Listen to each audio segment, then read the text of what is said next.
বাঁধাকপি ধুয়ে কেটে নিয়েছি কুচি কুচি করে। এখন ভাজি বানাবো। ভাজির সঙ্গে দিব মটর আর দিব আলু। আলু কেটে ধুয়ে রেখেছি।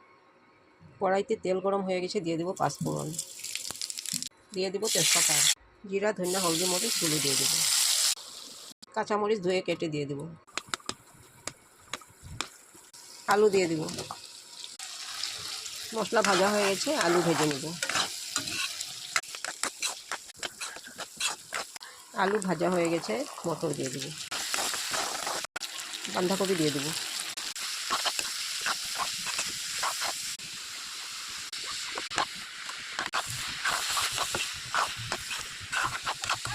লবণ আধা চামচ দিয়ে দেব। গরম মশলা দিয়ে দেব। বাঁধাকপি ভাজিটা হয়ে গেছে, নামিয়ে নেব। বাঁধাকপি আমি প্লেটে ঢেলে নিয়েছি। রেসিপি ভালো লাগলে লাইক শেয়ার করবেন। Thank you.